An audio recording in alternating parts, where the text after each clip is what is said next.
What's up mga kabiyahe? Yan, welcome back sa Biyahe ni Rainland or Rainland PH, your trusted channel for properties here in the Philippines. Today, meron tayong isang napakagandang family rest house na siguradong mapapahanga kayo. Located dito sa Indang, Cavite, may swimming pool, tabi ng sapa or ilog, may fruit-bearing trees at perfect para sa staycation or family retreat. Ito yung loob ng frontage ng property. Ideal to para sa mga lagyan mo ng kubo and whatsoever. Ang dami, ang ganda. Ideal to para sa restaurant business. Ang ganda oh.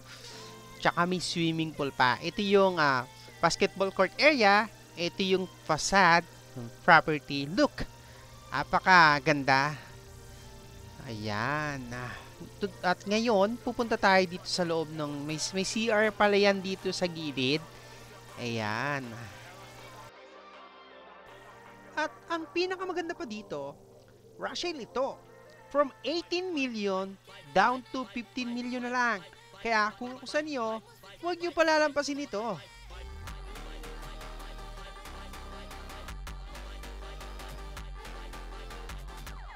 I think you can park for 7 to 10 cars. Depende sa iyo, depende sa size ng car mo.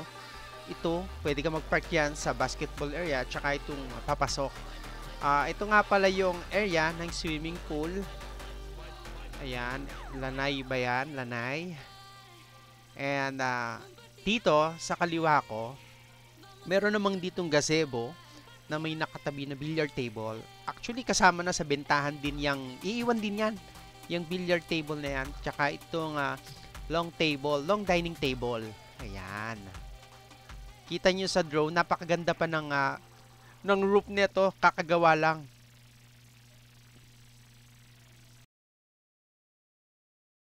Dito naman, tong area na to, nandito nga pala yung water source, which is Bukal Nature Spring or Natural Spring, yung water source nitong property. Lahat, panghugas, water pool, dun kinukuha lahat sa Bukal. Meron tayong water pump machine na sinisip-sip paangat dito sa property.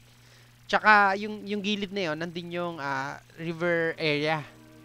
Ayan, dito tayo sa alfresco dining. Ayan, ini-imagine ko na habang nakain ako, andito ako sa preskong lugar na ito.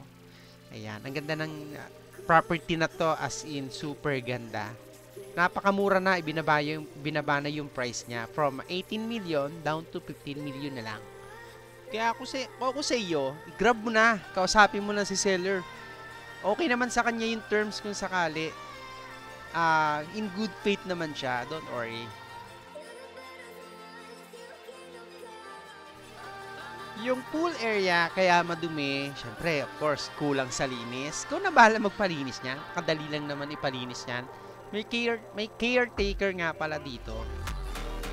Actually, hindi naman talaga piniprioritize na ipalinis yung pool area na yan. Yan. Ang ganda, diba? Kung kayo yung magbi-visit dito, mapipili mo talaga na presko, malamig yung area. Ayan. Punta naman tayo sa kitchen.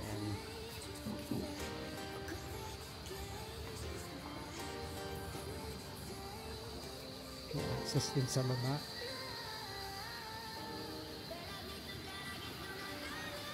So,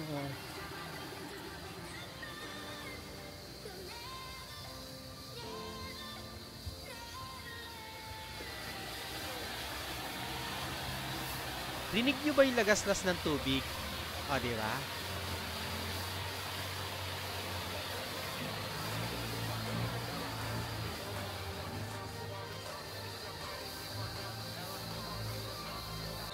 Kung access, kung ba to? Access pababa.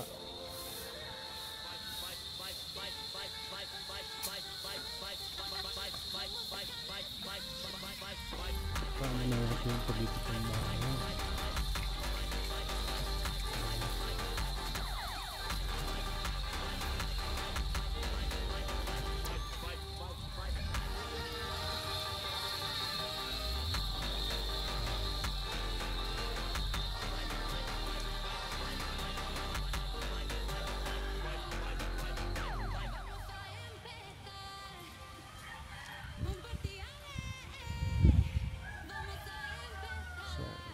malapot. Bahala na.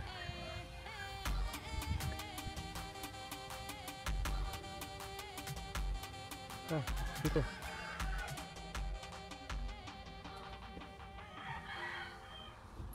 Tabi-tabi po. Taran po.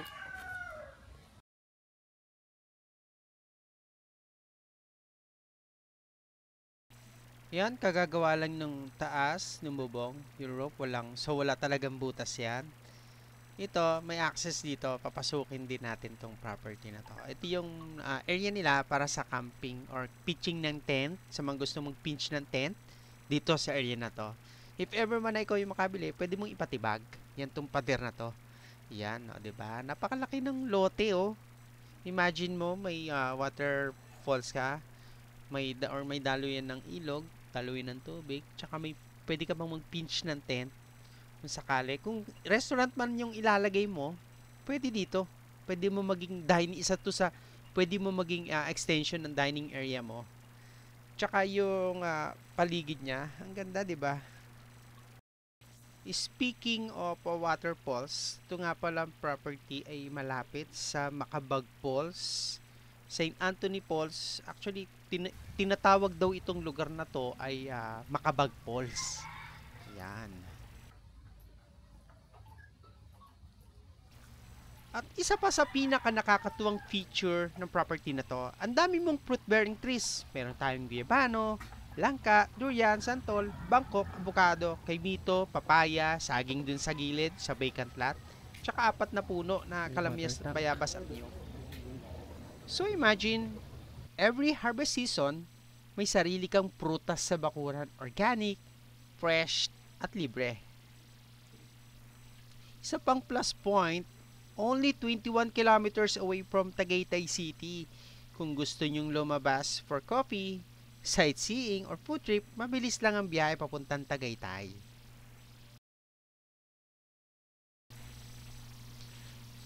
Pasok tayo mga kabiyahe. Ayan. Ito yung main living area. Maluwag, well-ventilated, at cozy kahit tanghaling tapat. Tsaka vegan tiles nga pala. Napaka-classic, diba? May 3 bedrooms, 3 toilets and baths, plus maid's room for extra space. Meron din tayong alfresco dining, yun nasa labas kanina. At saka, pwede kang mag-chill sa gabi. Yan. With your friends. Diba? Dito, ang laki ng space. Nakakatuwa. Sobra. So, sa mga property buyer dyan, this property isn't just a rest house. It's also a smart investment for opportunity. Pwede nyo itong gawing private family rest house, Airbnb or staycation business, restaurant or garden cafe, boutique resort or events place. Napakaganda nito. O, diba? Nakita nyo naman yung potential. Alin?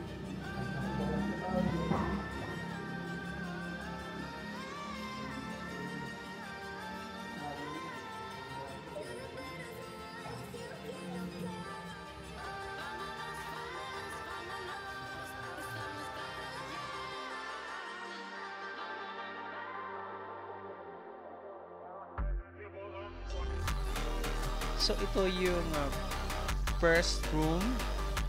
Yan, luwag kasya yung isang master's bedroom, tsaka isang double. Yan. I think double parehas to. Diba? Laki ng kwarto. Room number 1 pa lang yan. Ayan. Ito yung room number 2. Ayan. Actually, tigda-dalawang bed ang ang kasya laki, di ba? Tapos pwede ka pang maglagay ng cabinet. Ayan, ayan yung roofings, walang water leakage yan. Walang crack. Nagawa ng lindol kasi lindol free tong area, tong indang. Actually, dito nga pala yung ginagawang Bataan Interchange. Yan, ito yung room 3. Nakasarado, nakapadlock yan kasi may mga personal belongings si owner. Ayan.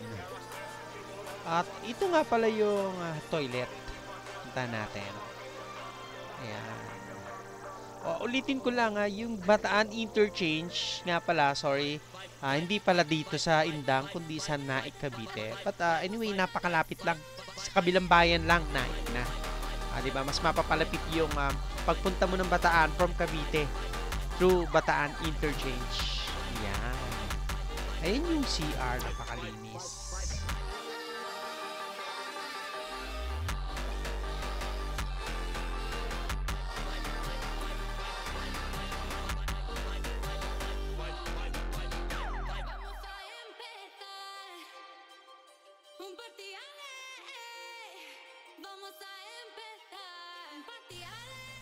Yan, ito naman yung baba, saan nandun yung kitchen area and yung dining area nila. Yan, may access dito sa gilid nila. Ayan. Nung nandito ako sa area na to, na-feel ko yung napakalamig, kaya kung mapapansin nyo, walang aircon yung property kasi nga malamig dito at saka napaka-presko. Okay, ayan, may mga cabinet, ayusin nyo na lang. Ayan. Okay. Diba? Wait, may lababo. May tubig. Yan.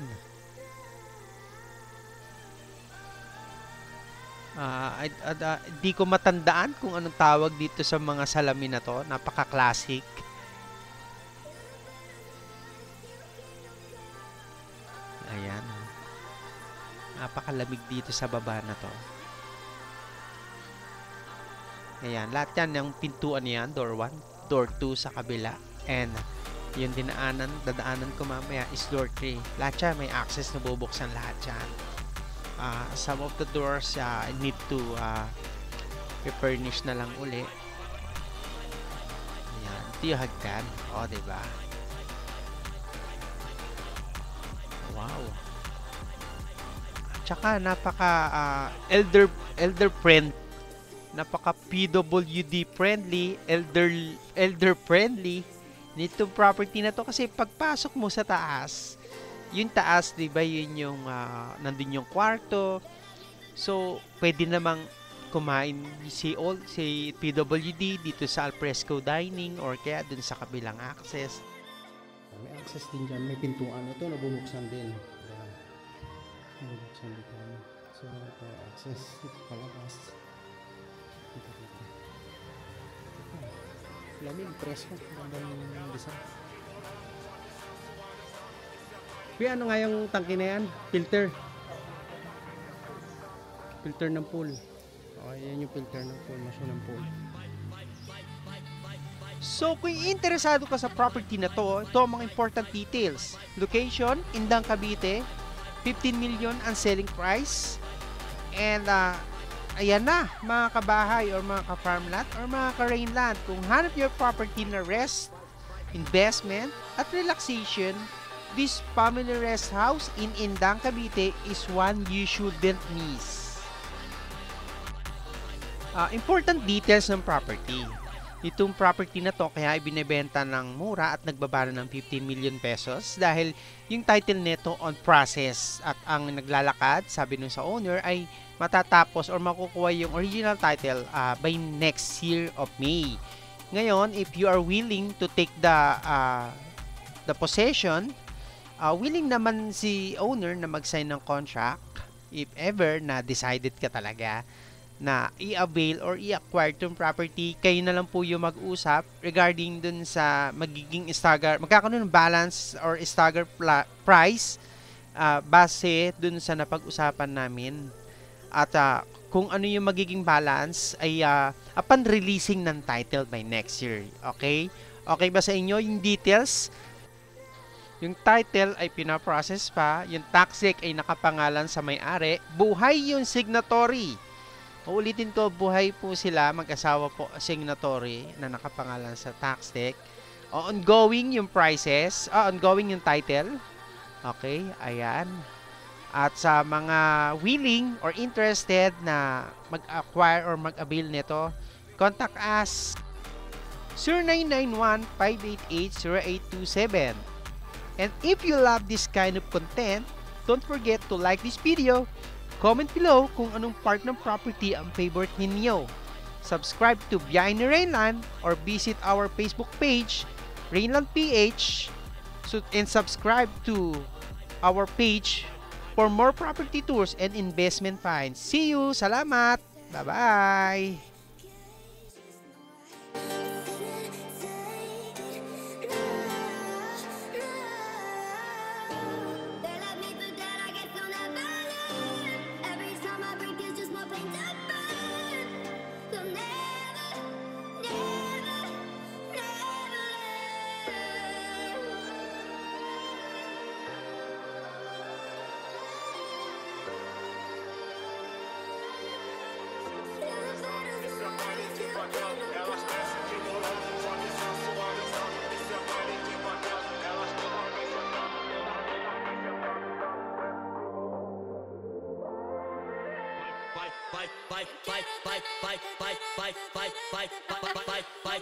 Fight.